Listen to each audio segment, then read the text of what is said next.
ബോധം വന്നോ? സ്വബോധമുള്ളപ്പോ സംസാരിക്കാൻ നോക്കിയിരിക്കായിരുന്നു. ഇന്നലെ രാത്രി കോമരം തുള്ളി വല്ല ഓർമ്മയുണ്ടോ?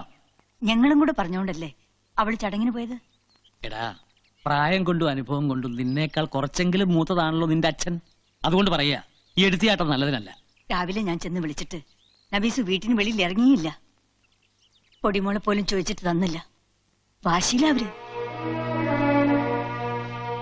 അതിന് കുഞ്ഞ് അവളുടെ മാത്രമല്ലല്ലോ.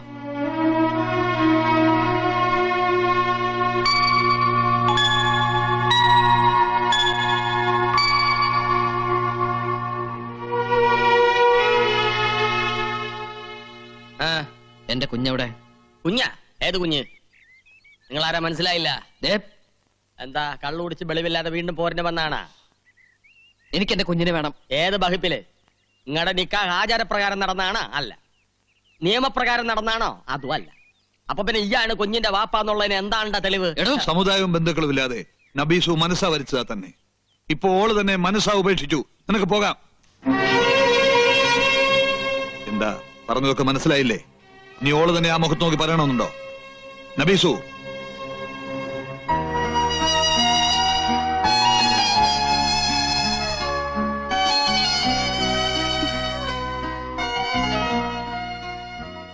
ഇന്നലെ രാത്രിയും എന്തൊക്കെയോ സംഭവിച്ചു പോയി. ഒന്നും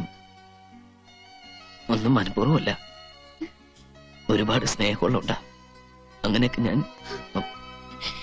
എല്ലാരെയും ഉപേക്ഷിച്ച് നിങ്ങളുടെ കൈ പിടിച്ച് വന്നോളാം ഞാൻ. ആ എന്റെ മുഖത്ത നിങ്ങൾ വാതിൽ കൊട്ടി അടച്ചത്. പടച്ചോനെ പോലെ ഞാൻ കരുതുന്ന വലിയ മമ്മയെ തല്ലിയത്. വേണ്ട, ഇനി എനിക്ക് നിങ്ങളെ കാണണ്ട.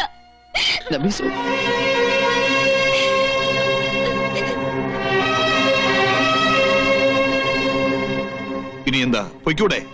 ആട്ടി അകറ്റിയിട്ട് പോണില്ല എന്ന് വെച്ചാ പിടിച്ചിറക്കന്നെ. വാടാ പോടാ. അയ്യോ മോൻ,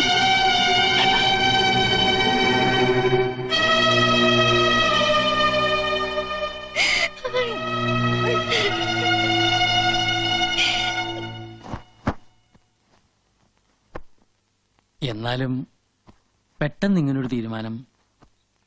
പോണം, പോയേ പറ്റുള്ളൂ. ഒന്നും കൂടെ ആലോചിച്ചിട്ട് പോരെ മോനെ? ആലോചിച്ചു. കമ്പനിയിൽ തിരിച്ച് ജോയിൻ ചെയ്യാന്ന് ഞാൻ സമ്മതിച്ചു. ബോംബെ ചെന്ന ടിക്കറ്റ് റെഡിയാവും. എല്ലാ അഭ്യാസങ്ങളും കഴിഞ്ഞു. ഒളിച്ചോടാൻ നീ ഒരു സ്ഥലവും കണ്ടെത്തി. ഈ അച്ഛനും അമ്മയും ഇനി എന്താ ചെയ്യേണ്ടത്? രണ്ടുപേരെ നാട്ടിലാക്കിയിട്ടേ ഞാൻ പോവുള്ളൂ. വേണ്ട മോനെ, ഒരു തീരാ ദുഃഖം പേറി വന്നവരാ നമ്മള്. ആ നെഞ്ചിൽ ഇനി ഒരു ഭാരം കൂടെ തന്ന്. വേണ്ട, നമുക്ക് എങ്ങടെ പോണ്ട. പറ്റില്ലമ്മേ, ഇനി ഇവിടെ നിൽക്കാൻ അമ്മയുടെ മോനെ കൊണ്ടാവില്ല. പോയേ തീരൂ.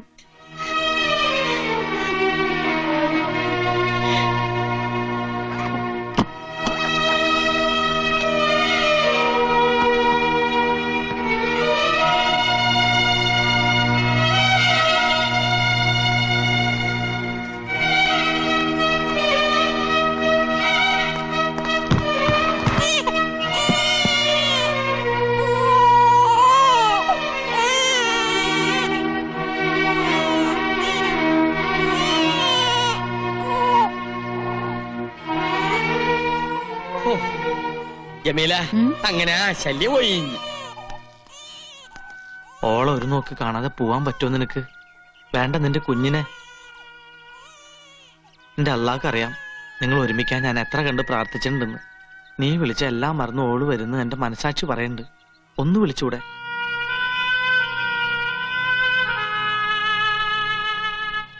ഈ മൂസുട്ടിന്റെ അവസാനത്തെ അപേക്ഷയാ. ചെല്ല്.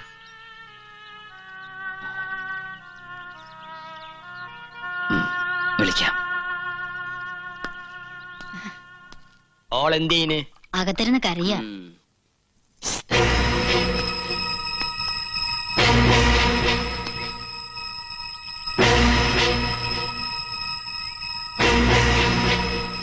നബീസു, ഇവൻ പോയില്ലേ ഒരു വിളി കേട്ട്? നബീസു ശല്യം ചെയ്യാനല്ല, നിന്നെ ഒന്ന് കാണാനാ.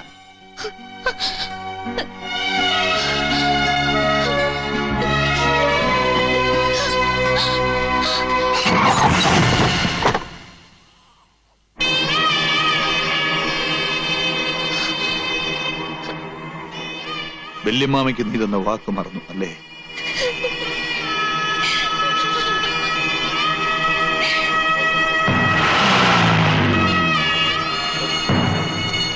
കണ്ണേട്ടനെ തിരിച്ചു വരില്ലേ ഇക്ക? സ്നേഹം തേടി വന്നവരാ, കണ്ടില്ലേ? കണ്ണീരായിട്ടാ തിരിച്ചു പോണത്.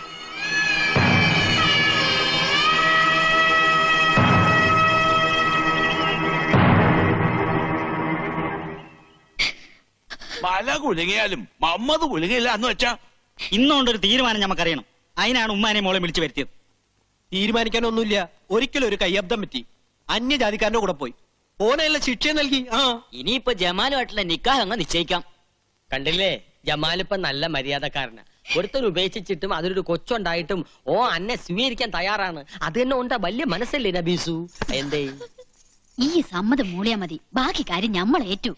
ഞാൻ പറഞ്ഞതാണല്ലോ, എന്റെ മോൾക്ക് വേണ്ടിയാ ഞാൻ ജീവിക്കുന്നത്. മറ്റൊരു നിക്കാഹിനെ പറ്റി മനസ്സാ പോലെ എനിക്ക് ചിന്തിക്കാൻ പറ്റില്ലെന്ന്. സമ്മതം ചോദിക്കല്ല, പിടിച്ച് കെട്ടിക്കാണ് വേണ്ടത്.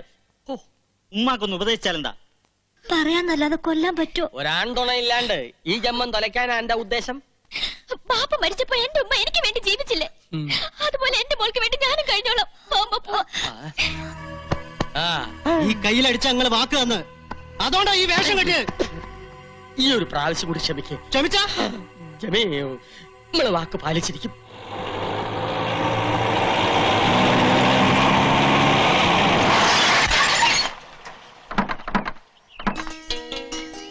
മാഷ് പറഞ്ഞ പോലെ വെറുതെ ഇട്ട നശിക്കിലോന്ന് കരുതി വീടൊക്കെ ഞാൻ ഭംഗിയാക്കിയിട്ടുണ്ട്. അതേതായാലും നന്നായി. 1-2 വർഷം ആളില്ലാതെ കിടന്ന് വിടാൻ തോന്നൂല. ഓളവിടെ ഉണ്ടാവില്ല. പള്ളിക്കാരെ കൊണ്ടും പ്രമാണിമാരെ കൊണ്ടും ഓളുടെ മനസ്സൊന്ന് മാറ്റിയെടുക്കാൻ ആവതും പാടുപെടുന്നുണ്ട്. ഹേയ്, നമ്മടെ കുഞ്ഞുമ്മക്കേ പൊടിമോളല്ലത്.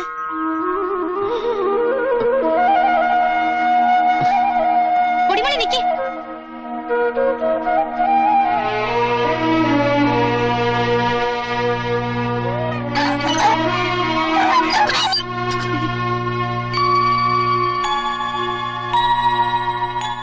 എല്ലാത്തിനും വിഷം കുത്തിച്ചിരിക്ക ആ കുഞ്ഞുമുക്ക.